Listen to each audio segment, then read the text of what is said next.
So in the previous video, we saw about concave and convex lens and how the images can be formed in concave and convex lens, that is real or virtual images. Next is about the sign conventions. Now, there are few sign conventions which are used whenever we are uh, putting the signs, when you are putting the values and finding out the answers. So this is called as the Cartesian sign convention. We have done this in ninth standard. So in the Cartesian sign convention, as you can see in the diagram, it is given for both the lenses, convex as well as concave lenses. And as you go below, we have negative. As you go up, we have positive. As the distance on the left side, as if you have the value, it will be negative. And if it is present on the right side, it will be positive. So this is called as the sign conventions. Next is about magnification, in which we have a formula, that is height of the image, which is divided by height of the object, that is m is equal to h2 upon h1. So magnification is how magnified your image can be formed. So for this we have to use a simple formula, that is h2 upon h1, and magnification due to lens is always related to the object, that is u and v. So we will write distance of the image and distance of the object. Distance of the image is written as v and distance of the object is written as u. So m is equal to v upon u. Now here there is a small sum based on this particular formula. So for example, we have to find out the answer, that is the value of m. So m is equal to h2 upon h1, which is equal to v upon u. So if one value is given and we have to find out the value, that is h2, if you have to find out. So v upon u multiplied by h1, it is simple maths that they have used here. Values have been put in here and then you will get the answer, which will be positive or negative. Now how do we come to know it is positive or negative? That is, we have to use the Cartesian sign convention and then accordingly you have to write down whether it will be positive or negative. Now another type of sums can be asked on the basis of another formula, which is dependent on the power of lens.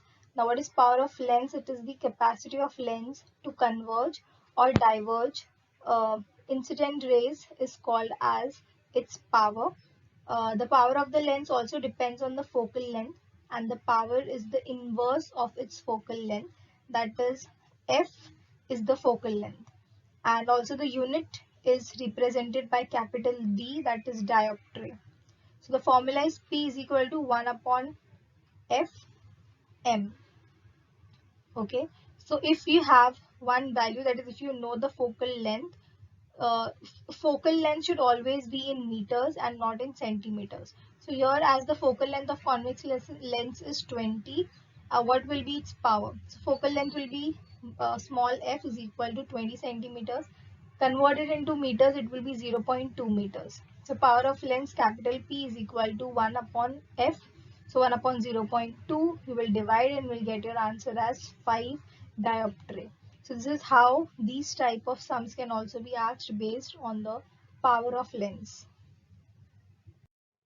Now our eyes is also acting like a lens and we see different objects. There is reflection which is happening through our eyes, inside our eyes. So how these things are happening, what are the different parts that we are going to learn now, that is about the human eye and its working.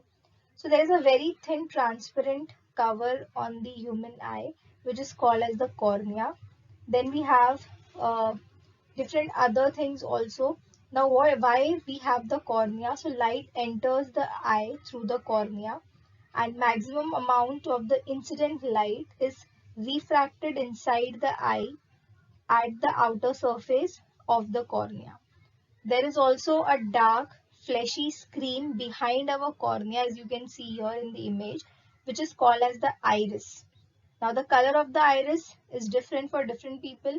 Like you must have seen, some are having gray color, blue color, black color eyes. So it depends on your genes. There is also a small hole which is always changing its diameter at the center. If you have not checked, check your eye. The small hole, minute hole is there, which will constantly be moving. Uh, and this is called as your pupil. Now the pupil controls the amount of the light which is entering your eye. Now if the light falling on the eye is too bright, the pupil will contract, while if it is too light, it will widens. Now on the surface of the pupil, there is also a transparent layer, and there is a double convex transparent crystalline lens also which is present behind the pupil. Now the lens provides small adjustment of the focal length to the focus image, and this lens it will create a real inverted image of the object which is, and the image will be produced on the screen which is present inside our eye. Now the screen is made up of very sensitive cells which we call it as retina, and these cells, when the light falls on them, they generate an chemical, or we can say an electrical signal, and these signals are then conveyed to our brain through our nerves, and then later the brain will analyze those signals and it will convert them, and then we will actually be able to understand what that object is and perceive the object that actually are. So this is how the human eye has different things and how the working takes place. So the minimum distance of an object for a normal eye at which we can visibly, clearly the object is visible to us without any strain on our eyes called as the minimum distance of distinct vision, and the position of the object at the distance is called as the near point of the eye. For a normal human eye, nearly around 25 centimeter is the farthest distance of an object from a human eye which is clearly visible to us, and it will not even give any strain on our eyes. That is why it is said that you should not hold your book too near to your eyes or too away from your eyes. It should be around at 25 centimeters from your eyes so that it is visible and even there is no stress on your eyes. Now, while seeing the objects at a very large or very far distances, the lens of the eye it become flat and its focal length increases. You can see here in the picture also it is shown the focal length is increasing. And when we see the objects which are nearby, the lens becomes rounded and the focal length decreases. And this way we can see the object with respect to the distance, whether it is too far or too near. Now, the capacity of lens to change its focal length as per the need, that is also a most important thing which is called as the power of accommodation. And although the elastic lens can change its focal length to increase and decrease, it cannot go beyond a limit that if you want to see an object with a which is very far away, so it won't be, your eyes won't be able to see that, but they have a particular limit through which they can observe that particular object. So there can be some defects in some people and they cannot be able to see clearly due to loss of accommodation of the power of the lenses in their eyes, and because of that defective refraction by the lenses, their vision becomes very fainty and you are then not able to see, it becomes blurry, and therefore there are three types of defects that can happen. The first one is the nearsightedness, or we also call it as myopia. So in this case, the eye can see nearby objects clearly, but the distant object, they appear to be blurry. And this means that the far point of the eye is not at infinity, but it shifts closer to the eye. And in nearsightedness, the image of the object which is very far forms in front of the retina. And there are two reasons. It can be because of the curvature of the cornea and your eye lenses increases or the eyeball elongates, and these defects can be cured by putting a lens, that is you can apply a spectacles with a concave lens of proper focal length, and this lens will diverge the incident rays, and these diverged rays can be converged by the lens in the eye and it forms an image, and then you are able to see it properly. So this can be cured. The nearsightedness can be cured.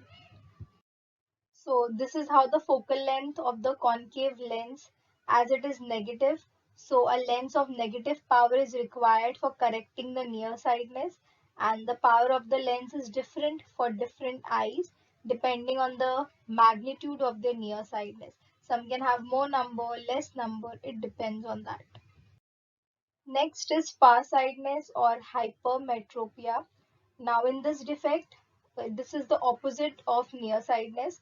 So the human eye can see the distant object clearly, but they cannot see the nearby object, they are blurry. So this means the near object of the eye point is no longer 25 centimeter and it shifts farther away.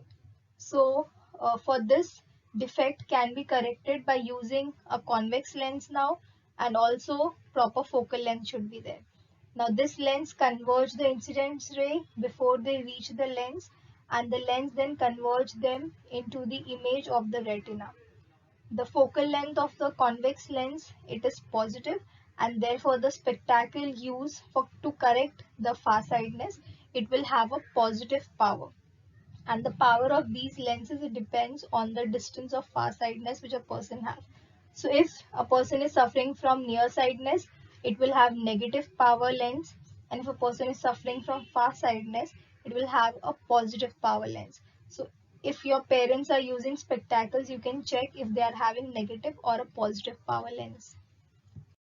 The third type of defect is called as the presbyopia. Now, the focusing power of the eye lens decreases with age. The muscle near the lens, they lose their ability to change the focal length of the lens, and the near point of the lens shift more away from it. And because of this, old people cannot see nearby objects clearly. So sometimes people suffer from nearsightedness as well as farsightedness, and in such cases we use bifocal lenses to correct the defect. And in such lenses, the upper part is a concave lens and the lower part is a convex lens. So both the lenses are used so that they can see farther object also and nearer object also. So what can be the uses of concave lens? It is used in medical equipments. It is used in CD players. These instruments, they use laser light, and for proper working of the equipment we use concave lenses. Even in the peephole of your door, there also we have concave lens, because this is a small safety device which will help to see a larger area outside the door. Next are the spectacles. We know we use spectacles in concave lenses. In torch also we use concave lens because it is used to spread white light, and which is produced by a very small bulb. So for that also we use concave lens. Then we use it in camera, in telescope, in microscope. In all these places we use concave lenses. Now in microscope, convex lens can also be used, but in some cases we use concave lens also. Next, what can be the uses of convex lenses? So convex lenses are used in simple microscope. Uh, they are used in compound microscope also to magnify it so that we can get a higher image. Sometimes two lenses are put, sometimes one lens is used. So these are usually used in simple microscope, compound microscope, telescope, or even in any optical instrument like your camera, projector, spectrograph, which is used to draw the astronomical spectrum about what things are happening around. So for all these reasons, we use convex lenses. So we can see an object because the eye lens creates its image on the retina, and the image on the retina, as long as the object is in front of us, the image disappears as soon as the object is taken away from us. But in some cases, not instantaneously, or the image remains imprinted. If you see something, if you close your eyes or that object is taken away from you, still for some 1/16th second after the object is removed, still our retina thinks that it is present, it gets imprinted, and the sensation on retina persists for a while, and this is called as the persistence of vision. That is, even if the object is not in front of you, but for few seconds you feel as if it is still there. If you close your eyes, you can imagine it, you feel that yes, the object is still there. So this is called as the persistence of vision.